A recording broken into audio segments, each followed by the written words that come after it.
Yeah, the big takeaway here is one-on-one relationships are where you build the leveraging of your brand up, right? You Yeah. leverage the brand with people, you know. Brands don't build brands, people build brands. You know, Yeah. and groups don't build brands at the beginning as much as one-on-one relationships to build the brands, right? Hey, it's Daniel, and you are about to watch a clip from our free podcast, The Coach's Journey, where we help you navigate the surprisingly difficult path of building a coaching business by people who are actually doing it. And we go live, raw, and unedited every week in our free Facebook community.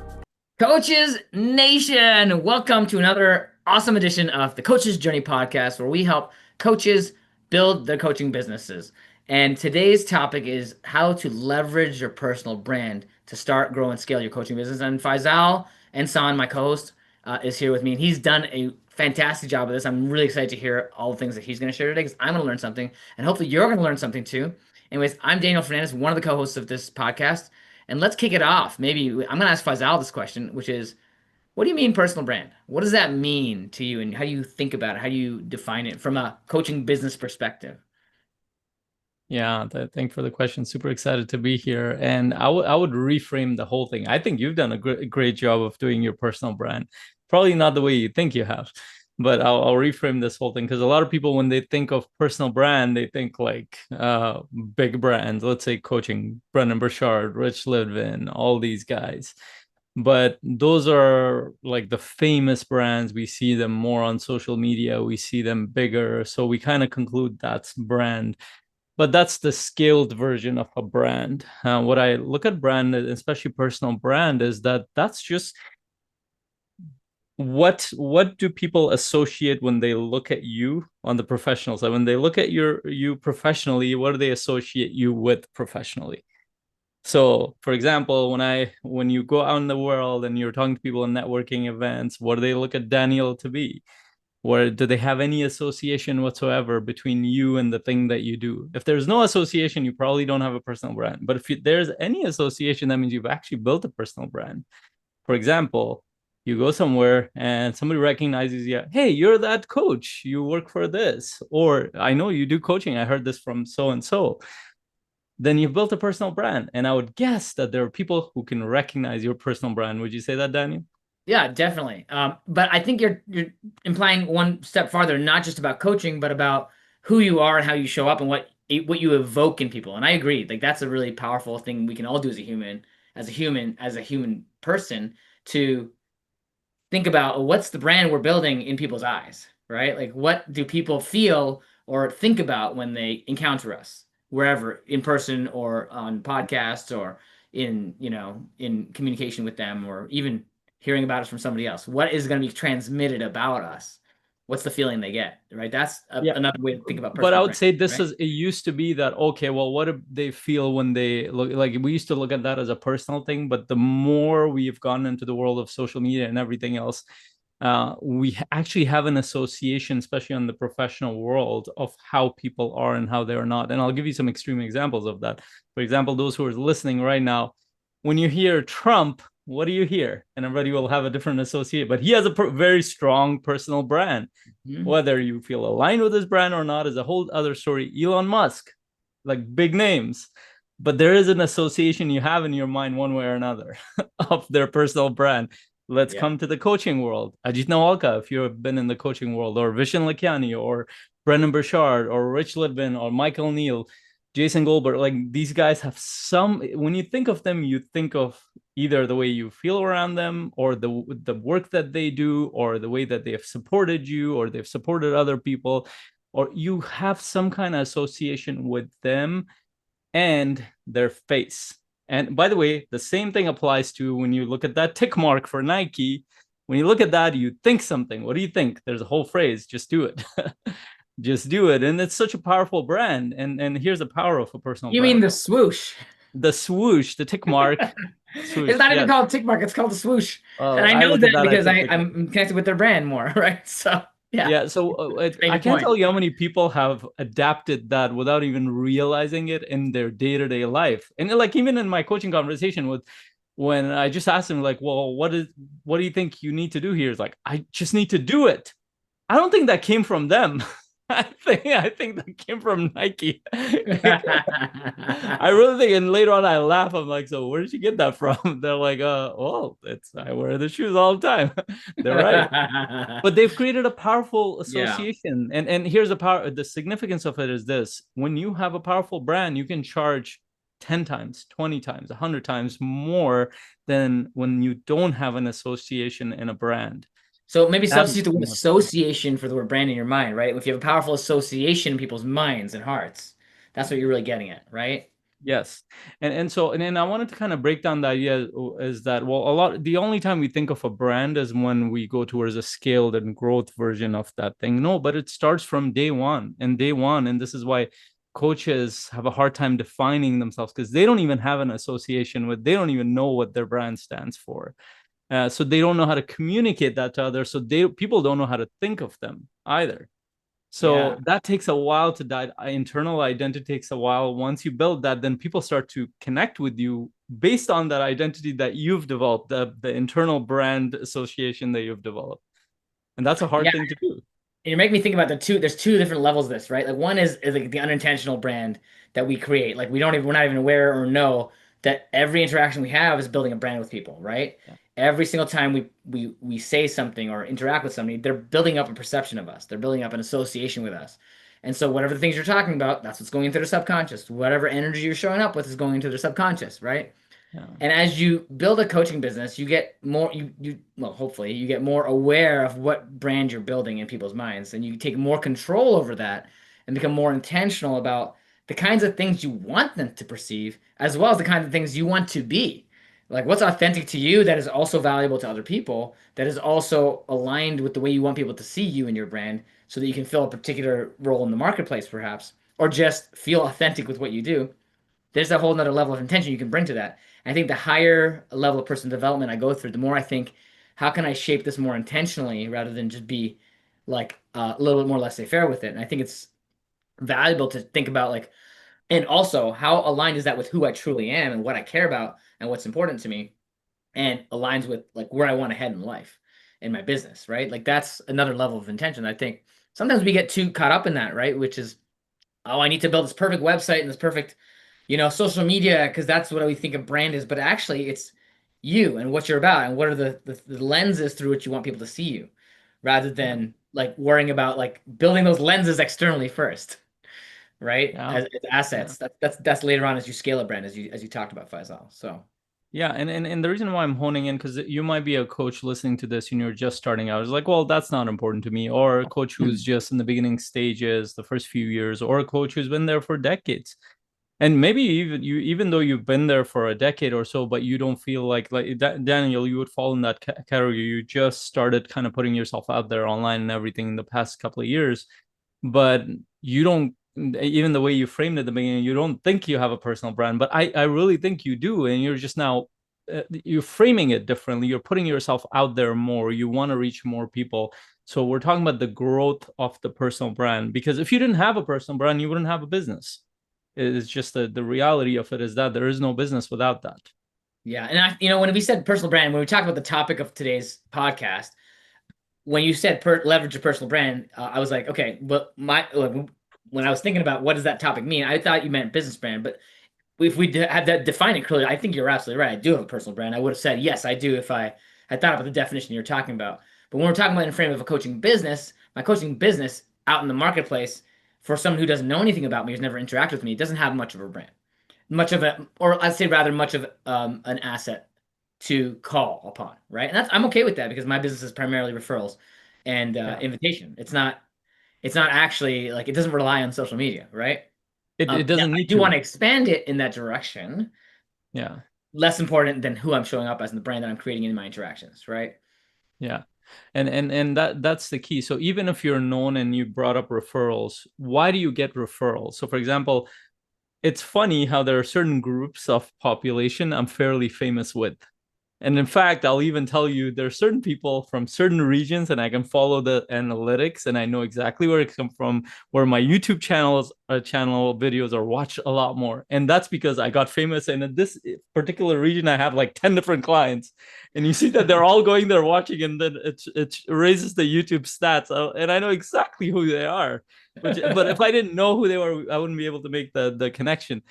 But and it's so my brand there is so strong that so for example, some of my clients or potential clients be like, hey, I was playing this for my wife when she was in the background in the kitchen, my kids were listening to it. I was like, really? Because when I look at my YouTube there, the statistics are not like, the numbers are not high, but it's very high in that specific niche, and they're promoting me to other people.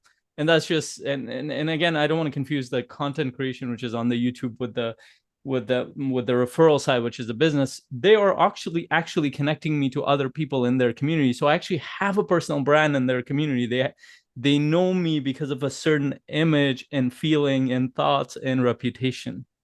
And that's the key I want to kind of carry forward, is that your reputation, and we know this in business, precedes you everywhere. And this is a warning I want to give to everybody, and I've given to a lot of people in person. Actually, the first time that warning was given to me by Brendan Burchard, who said the business world, the coaching world, is not that big. Don't do stupid things. Don't do things that would harm. He didn't use the term personal brand, but harm your credibility in some way. That people start talking about you, that, hey, be aware of this person in a negative way. And so I'll give you there's a certain famous in investing world famous person that I know, a few of them, but a couple of them that really stand out, not in a positive way or in a negative way. And not because I know them personally and I can put a pause on my own thoughts, but not one, not two, like 10 plus people that I've interacted with from different networks have all shared a negative image of this person to me. And here, even though I don't know this person, guess what my natural inclination is when I talk to a client. They're like, I'm about to go into a deal with this person. I tell them very carefully that I don't know this person, but I haven't heard good things. I would just be aware and do some more due diligence. Now, look at the impact of that. Even somebody, I don't know this person personally, so I can't make any judgment calls around how this person is, but there are 10 plus people who've been in business deals with them. They haven't had positive outcome. And he doesn't realize that there are 100 plus, 1,000 plus people are talking negatively about him. The effect might not be right away, but eventually it catches up.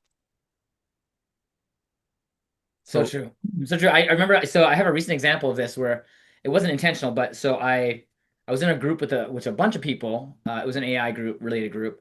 And I had done something really cool with AI, and one of the guys was like, "This is amazing. I really love this thing that you did. I want to like talk about it." So I said, like, I'll just create a session, a group session. He's like, "I'll help you promote it and stuff." So we invited a bunch of people for the group. And I put it in my calendar at something like, 3 p.m. or whatever. And when I looked at my calendar, I thought it was at 3:30 p.m. and I made a mistake that I don't usually ever make. And I started the meeting at the wrong time, and I wasn't available for the first half an hour of my own meeting. And this guy who had been like my greatest supporter has now like ghosted me because I rubbed him the wrong way. Because I messed up the meeting. He put his social capital on the line for it. I felt so terrible. I've done as much as I can to repair, but like I know that I lost the guy. And so, and even just that one blip, like I don't have those very, very often. I can't remember the last time that something like that has happened, but the one blip is like affects my reputation, affects what I put out in the world. It hurts all the things I'm trying to do with this group and this set, this people that I brought together. And so it's like I would do a lot to try and prevent that from happening. And I can't believe I did that. And like that to me is like the exact reason why our reputation matters, because like when you have people like out there who have this negative experience of you, you leave a bad taste in their mouth or whatever it is, that's gonna come back. That's gonna come back to you. And actually, I just don't feel good about leaving that out there. I want to have a really positive impact on people. So that mistake, I've thought about that a lot over the last few weeks because it was like over a month and a half ago. No, it's like 3 months ago, and I still think about it because it was such an outlier for me. And it's partly an indication of like the kind of brand you want to build, is if those things that you don't want to do tell you of like who you want to be and who you don't want to be. So now this is somebody out there who, and maybe more than one person, because that affected a bunch of people who may not see me as reliable from that one mistake, right? and it was a pretty brutal mistake, I'll say. And So and so I would kind of take and I'm surprised, a little bit surprised, yeah, me too. because my assumption would be, and my experience has been, is that you actually have multiple chances with people. I don't think you just have one chances. It is Mhm. important how you show up. And I think I'd say majority of the people give you the benefit of the doubt. I do, from my perspective. For example, if somebody doesn't show up, my assumption is that it's an emergency, and I check with them. I hope everything is good. And then if they do the same thing the second time, that's where things break down. And it's like, and they Yeah. don't have a good reason. And I can I'll give send myself them the right I can message. give myself that grace. Yeah, absolutely. But Yeah. I also think I hurt this person because they put themselves their neck out for me and I didn't, and I made a mistake, right? Yeah. And I owned the mistake. It wasn't an emergency. It was just a mistake, right? Yeah. And so like I don't blame them in a way but Yeah. I wish they would give me a second chance because I've been doing some really cool things that I want to support them on. But Yeah. that sometimes So it just takes that. the I would say the repair process, if there is one, at least for me, is let's go above and beyond and supporting that person and say, hey, I know I made a mistake. How do we repair this? And you even ask that question. Like I would actually go to that person like, hey, I know I made a mistake here, and I understand the value of your time and your network. How can we repair this? I would even ask Yeah. that question. That I might, actually did exactly that. yeah, Although I could take it a step farther and come back again and be like, "Hey, I yeah, still care follow about up. this. I've still been thinking about this. How can I? Yeah, I can go do it again, right? Oh, I would, if I made that mistake, I would follow up multiple times. I'll send value. I'll be diligent, because then that shows that at the least I'm owning that, and I want to repair, and I want to go towards a positive direction. Yeah, But and that shows like I would say that's the extreme, when somebody put their neck on the line. Everybody can make mistakes, I would say, but 90% of the time you will get multiple chances. But the thing to be aware of is recurring problems. For yeah, example, like simple things like not having a clear agenda, calendar system. I can't tell you how many people cancel, miss meetings. Like it's the most regular thing in the business world. Especially, and I was sharing this with one of my potential clients who missed it, and he was feeling bad. He actually got on the call, but he missed something. He was at a doctor's office. I told him like we can reschedule. It's fine. And it was on a Tuesday. But here's the data I have on Tuesdays in my business. Over the past 5 years, I've collected some data of canceled calls on Tuesdays and rescheduled calls. 40% of calls I book with people, they get canceled or rescheduled on Tuesdays. It's the craziest thing on but wait, is that higher compared to all the other days? very Significantly? high. It's like So don't book I calls on almost Tuesdays. so it's come to the point where I actually have backups on Tuesdays for calls. I almost assume that I'm like half the time it's gonna get canceled. I might as well have something. It's Or you can just hilarious. say I don't do Tuesday calls.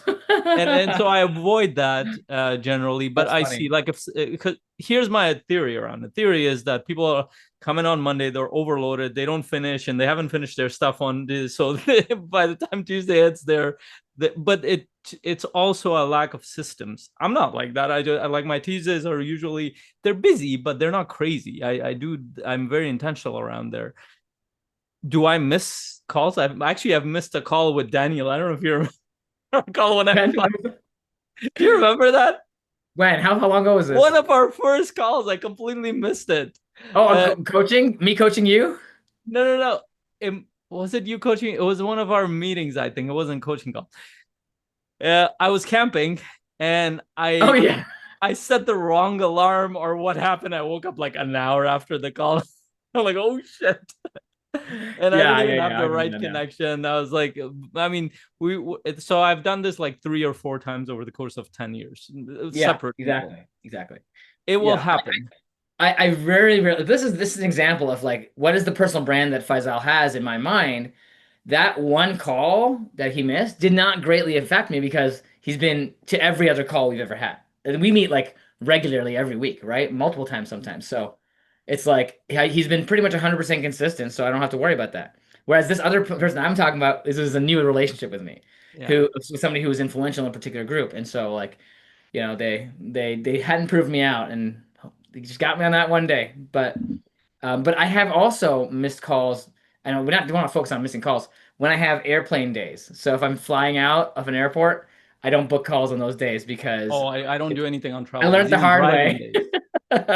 Even driving is, forget flights. Like driving, I have a lot more control, and I realized because I got very close to missing group calls and mostly not because I missed the timing, was because I got into an environment that I didn't You're know how not, the your connections were. I had to systems are set not up. normal in those My God. environments. Yeah. It was like I set up like 5 minutes before the level of stress I had to deal with. I'm like, this better work. And one of the calls, actually one of our CMC calls, is like, it was gracious enough to have the coaches that we have in the community. My connection was horrible. They kind of continued parts of the conversation, and I'm like doing my best switching between 3 different connections. I think I was there for that one, Faisal. We did fine. But see, I had the right people around me. They understood that I'm in a, and I was learning, and I admitted that I'm going through this. I'm testing out this new process. Anyway, but let's look at the positive side of it. I want to talk to the positive piece of it too.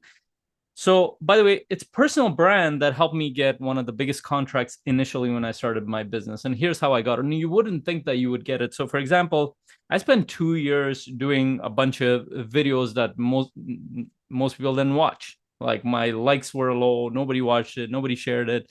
But here's what ended up happening. After 2 years of consistently doing this, one of the first contracts that I got was $100,000. This is in my third, fourth year, something around that, 3.5, 4 years. And what did this was another coach who actually went in the background. He had talked to 4 other coaches right before my call. He went on to my YouTube channel, my Facebook, looked at all the stuff. I think he spent a good half an hour because he knew the topics of what I talked about. He knew exactly what I talked about. He knew the questions that I asked. And he literally, when he started talking, it was very quick. He's like, I love your support on this thing. And I love the way you talk about this topic, and I like the questions that you ask. He doesn't know how I coach. He just looked at some of my content online and based on that made a decision between 4 coaches and me to give me that contract very quickly. And that was that personal brand and it wasn't that I put out a few videos. It was I think what he saw was consistency. Yeah. Because like, it seems like you've been consistent for a while. What have you been doing? He asked me a few questions. Like, I love that you talk about this. He actually shared very specific things around what I talked about. And it felt aligned with the community that he was a part of. He's like, I love to have you over there. I'm like, great. For 2 years, I got nothing out of that. No clients, but all of a sudden $100,000 contract. That was, I think, 70% of the credibility building happened with that. It didn't happen overnight. But it was, and this is how you build. And the reason why I'm sharing this story is that brand gets built, and we also shared it with how you show up with consistency. People need to see a pattern for them to trust you. The pattern of showing up, whether that's on your content, whether that's with your coaching, that's your referrals, that's your networking.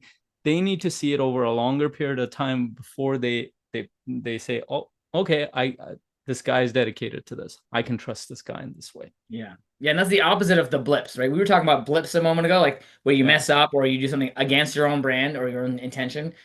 It doesn't really matter in the grand scheme of things if you've been consistent in general, right? Yeah, you can miss a call once in 10 years, but it doesn't actually affect your brand that much because everybody knows you always show up at your calls, right? Yeah. And same for me. But like what you're demonstrating, 2 things on that is, one is your brand, your consistency of your brand, and the consistency of your execution in putting that brand, expressing that brand into the world of credibility from a business lens. Like there's two levels, right?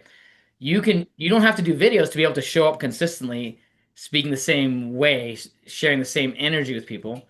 But when you make that crossover into the business world, where you're putting that online and you're creating that content to differentiate, like we were talking about at the beginning, that's a consistent expression of your brand. Not only are you consistent in your brand, but you're consistent about expressing your brand online, which actually adds a whole nother level of credibility for those people that are looking for that, right?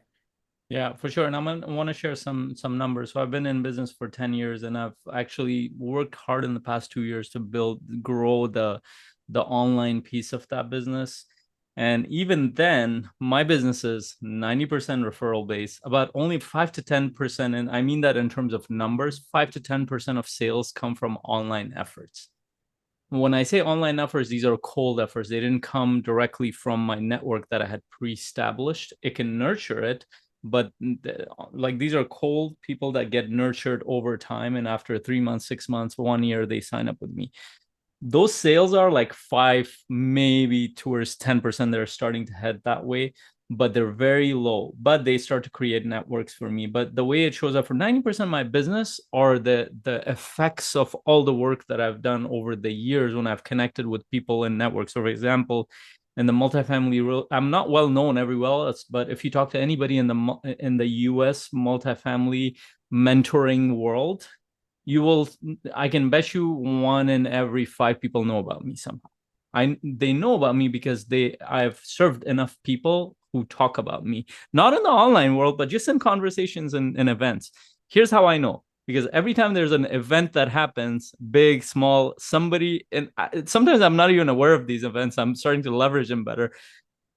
Right after it, a couple of people will reach out to me. Hey, either somebody will refer somebody to me, or somebody will reach out to me, be like, hey, I heard about your work, this and that. Would you be open? Or they will add me. And then later on, I find out, it's like, oh, they heard about me through conversation with somebody else. My brand didn't build up because of social media, because somebody that I tangibly helped talked about my brand, just like you would go and talk about a phone. Yeah. So what you're really saying, I think, is goes back to like that personal brand and how you show up and help people. And I think service, the way that you serve people and the quality of your conversations and coaching conversations and how many people you're serving and how many people you're talking to also is a factor in how wide your brand will reach. Right. And so like if you've helped a lot of people, those people are going to be talking about that. At least some percentage of them will be talking about it. Right.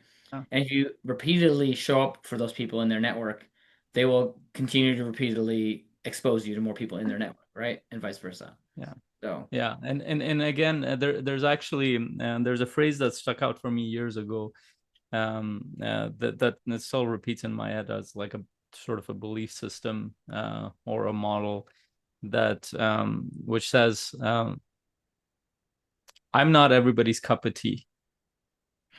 And in the beginning, I had a strong like problem with that, in the sense that like I needed people to like me. Everybody does. We're human beings.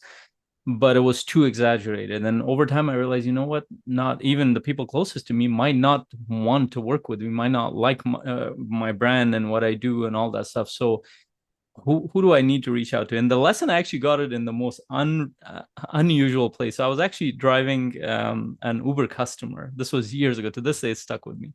He was a musician. So if you know anything about Kitchener-Waterloo region, they do quite a few in Canada. They do live music in bars and restaurants. So I used to drop off different kinds of people in this band. I don't even know what they were called. I think I researched them a little bit at the time. They were invited to speak at a bar, sing at a bar. They had a live show, and they pretty much consistently every quarter would come there. And they're like, a huge part of our stuff gets sold here. And they were from, I think, somewhere in Minnesota or somewhere. It's like a small group. I'm like, hey, can you help me understand the connection? And he's like, we started a YouTube channel putting out our music and stuff. And for some reason, it hit a bunch of people in Kitchener-Waterloo region, and they keep inviting us to come. They've got a fan base in Kitchener-Waterloo in Canada when they were on the other side of the continent. somehow. It was crazy. I was like, they're like, we don't even understand how and why. We just come here and we have a blast. We make and then we go back. But it just hit me. I'm like, holy shit, what? Maybe a bunch of people around them didn't even care about their music and stuff, but across the continent, a bunch of other people listened to them on YouTube, and they felt aligned with them, and they promoted it to other people. Look at the power. And that's the speak to the modern technology, that you don't know who's going to feel aligned with your message, with your work, with the if and we're speaking to the grow side of it. If you put stuff out, for example, online content, or you connect with people different parts because you're using Zoom, you have clients from different parts of the world, for whatever reason, you don't know where people find your work or what you do more valuable. It might be across the world, for all you know.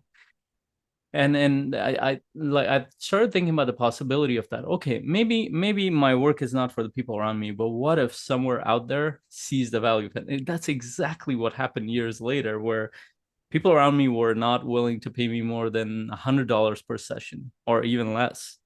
But then I met people who were willing to pay me more than $1,000 per session. Big difference. I met people who were willing to come to my events. I met people who were willing to go to my group sessions. And of course, I had to build myself in the process, but that requires consistency, showing up. And whatever that looks like to you. Does that mean you go speak in person to somebody and go network with a bunch of people in a specific community consistently? I don't care what that is.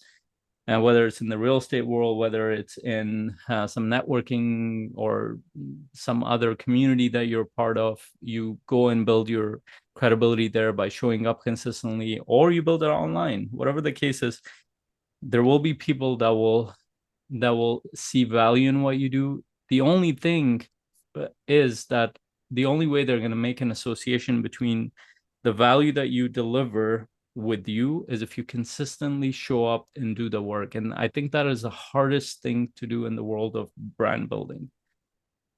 I'll pause it there. Yeah, you shared so much. I think you're getting at kind of the part of the title of our podcast today, which is how do you leverage your personal brand to, as you said, as we typed in, start, grow, and scale your coaching business. There's two parts of this. One is the consistency with which you can put yourself out there, right? It's like I think the first word of how do you leverage it is consistency. Level one is consistency in how you show up. Like, are you showing up with that energy, with that desire to support other people, with the pieces of you that you want to put forward, and the intention around how you're showing up, your own personal brand, right? Um, as well as it linked to your coaching, right, and your business, sure. And then the second part of that is if you're expanding beyond just that, and you want to put yourself online so that other people can find you wherever, that's another part of being consistent in that sphere. But consistency is the first part of leveraging your personal brand to build a coaching business, right? So if we want to talk about what are the different ways you can leverage your personal brand, aside from just being consistent with it, how do you leverage, like, take me in as an example, Faisal. This might be helpful for coaches out there, right? You sort of see me as a brand, a personal brand. I evoke some associations within you. Maybe share like a little bit about what you see as those associations and how might I leverage that personal brand specifically, aside from being consistent about something, or maybe there's specific ways to be consistent. But like, given somebody's personal brand, the question I'm trying to answer for listeners is, given their personal brand, how might they leverage it at the different levels of their business? Does that make sense? I'll give a specific example of that. So this happened a few weeks ago, and I'm still following up on this, but it was an interesting opportunity. So one of my clients, what she noticed an article about generational wealth. Somebody as a well-known person in their community posted it on LinkedIn. And she read that article, she sent it to me, and she said, I think you should speak to this topic. And I hadn't done anything around that. Like, that sounds interesting. I click on that link, and there's a post, which is a really clear, powerful post by this person who had a personal brand who posted, and there are 100+ comments underneath it. And I read through the comments. I'm like, this is really cool. And this was like an immigrant who came from a different country and who built a lot of abundance for him, for his family. And now he's thinking about, do I really want to pass this on? Because the biggest thing for him was the journey to go through and build himself up to the person that he is, coming from those beginnings. For his parents, like, my parents brought me here and I built this. Now my kids don't know the value of any of this stuff. If I just hand that over to them, what am I giving them exactly? And that kind of incited the comments underneath it. And my client, who's from that community, she's like, you should really talk about this because you've gone through that journey, and I think you would really. So I actually ended up creating that training, and this is how I look at leverages. And I asked my client, like, I'm going to create that training, which I would share it too, but I think it'll come out better if you share it with that community within that post. And anybody who's thinking about that, would you be open to doing that? She's like, yeah, of course I would be. I'm still following up with her, by the way, and I'm meeting with her in a couple of days. But to me, that's an idea of, like, when I see an opportunity, that's a very specific way of leverage. So now people are thinking about those things, and I'm at least looked at by one client that, hey, I am one type of authority to speak to that, because she's learned a lot in that process, and she thought it would be valuable for me to speak to that topic. And I talked, and she was even part of that training that I did. And she's like, oh, I never thought of any of these things. And I actually read through the comments, and I kind of framed it in a completely different, in quite a bit of different way that they didn't think about. and she thought it would be useful to share it with everybody else. But that, to me, that's leveraging. Not only is leveraging in the sense that now somebody who sees the value of my message ahead and now connecting it to a specific problem that they're going through, and now I'm putting an effort to leverage that network. That's just one specific example. So in this example, you're leveraging your personal brand by doing a training that you have something to say about, and that can be leveraged by sharing with all these people. You could do that yourself. Now, it just so happens that this person asks you to do it, so they're leveraging your brand for you in a way. She has more authority. She has more trust in that network than I do. But if she takes what I have to share and says, "Hey, I trust this person," it's a lot like referral. This is what I learned, and I specifically asked her, "Can you watch the training again? Think about the specific insights you got. Can you post it there with my training link?" And so that changes the game a little bit. Now I'm getting referrals from 200 plus, like 1% to 200 plus people. Yeah, And I love this because one of the ways that you leverage your personal brand in the first place before this all happened was to build trust with people who are in influential positions within networks, right? And so you were able to show up and serve, and that's the way you leverage your personal brand in other people's networks or in just networks in general by being that person. So when they want you to come in on something, you're the person they go to, right? yes, and that's an online version. By the way, I've also done that in person. I've also done that in all kinds of things, and I continue to do that. So, for example, if I've served somebody, if they are an authority in a specific organization, in a community, and somewhere, I'll ask them, like, "Hey, can I support your community?" I do that online regularly. And then I've also asked people, "Hey, I can come and support your group in this event that you're doing, in this conference that you're doing. Here are some of my thoughts that I have that I could serve your clients." And because they trust me, they will let me go speak Yeah, and there. that strategy will work even better if you have some significant online presence, right? Because the community who Not wants. necessarily. I just have to have a significant influence with this person. I don't have to have any kind of personal online. If I'd be willing to serve, it doesn't have to be hundreds of people. It could be a group of people. I've done that at the smallest scale, 5 people. Like somebody is gathering. Like I used to do that initially when in the third, fourth year, because I was becoming more open to sharing.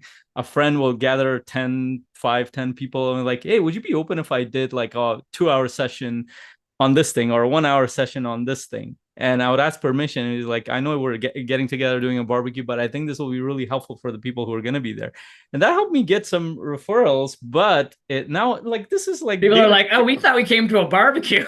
I made it more engaging. It was more fun. Later on, it actually made the barbecue better, I would say, at least from my I can see perspective. that. If you just frame it well, it's probably pretty awesome. It's like it's and gonna be the and most I'll memorable barbecue they've ever been to. and I was doing Different like reasons. I was hearing of like therapists, sometimes like nutritionists in my community or friends who knew, and they were doing like these little gatherings and stuff. I even went to the gyms. I completely forget all this stuff. I just realized that I would go be like, "Can I speak to this?" And some of them I carried forward because it worked. Some of them they weren't ready. But I'm like, "Can I come and speak or support people? Can I give this free session?" Or it could be one-on-one group. But that's like, as long as you have some level of trust, but also willingness to go there and say, "Hey, I can support these people." I think this is why I say brand starts with one-on-one relationships, then it expands with groups and communities and followers and all that stuff. Most people think of brand as, oh, online, big scale growth. Yeah, the big takeaway here is one-on-one relationships are where you build the leveraging of your brand up, right? You Yeah. leverage your brand with people, Brands don't build brands, people build brands. You know, Yeah. and groups don't build brands at the beginning as much as one-on-one relationships to build the brands, right? Yeah. So, I think that like I want to give one big example that was not so big. So for example, in Toronto, like I started driving for Uber close to 10 years ago. When it came out in Toronto region in Canada, it was not a legal thing. In fact, if those who were following it, it happened in many cities, but especially in Toronto, it went all the way to Supreme Court. The case because the taxi companies and the city went together to sue them that they're taking business away, and the judge completely threw away the case. It's like, what do you want me to shut down the city? And they didn't have a case. But how did it build? It built because it was very small at the time, but people were sharing it. It wasn't people like share what they like, right? People share. It was valuable for them. They were sharing pretty soon and overtook a huge major industry. What would you say to a coach who thinks people aren't going to share? First of all, I would question that thought. You don't know that. Second, make your service and product better so it does get shared. Make it more shareable. Make it more shareable. Things don't get shared just because you think they're better. It's because it's valuable for people. And for some people it'll be valuable, for others it won't. Your job is find who it's valuable for and amplify those networks. And actually, you just made me think, like, even if your content's not getting shared, that's fine, because 2 years later, maybe it will get shared, right? Like Faisal said. And secondly, you can actually share it yourself. Hey, what do you think of this thing I put together?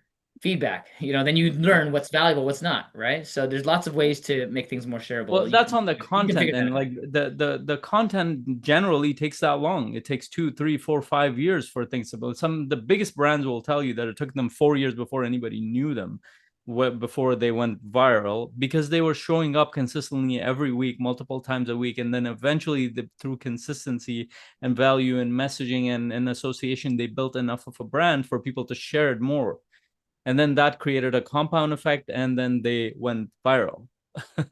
But all Yeah. it was is them showing up for years. Yeah. You went viral overnight after 10 years of hard work. Exactly, right? And that's the work, is that you don't have to go viral online. For you to build that, and here's my claim, for you to build a six figure plus business, you just need to go viral in one network, not one network. This could be within a set of business owners in a corporate world, with leaders, with executives, with whatever kind of niche that you've built. And if you don't know your niche, experiment with different people that you can serve. You will find the right place. You don't need to know exactly what your niche is, but you will find the right group who values what you do, and they are willing to promote it because it gave them value. Your job is to show up and keep experimenting until you find that. And that is the hard work. Yeah, I love that. Awesome. Well, we covered so much today. I think we are at about the length of the podcast. So Yeah. that was a great conversation, Faisal. Maybe later on you can tell me more about what you think about my brand. We didn't get to that today, but I would be very curious to hear your perceptions on that another time. But for those of you listening, hope you learned something about personal brand and how you can leverage it today in your own life, and then how you can also leverage it online as well. But the key word being be consistent, whichever way you're leveraging that right now, be consistent about that and build those one-on-one relationships. And if you want support in building your coaching business, similar to what we've done today, we've tried to support you. But you might need more targeted support, or you may need a community. Most coaches need a community. Go to cmc.coach, join our free Facebook group, message us, let us know what you need support. We're here to support you. And I just we supported many coaches who have come through our program. Awesome. And make sure you share this with another coach that you care about. This might be the message they need to hear. Yeah, if you found it valuable and shareable, then please go ahead and share it. And leave a comment wherever you're reading this to let us know what you think. Awesome. Take care. Bye. See ya.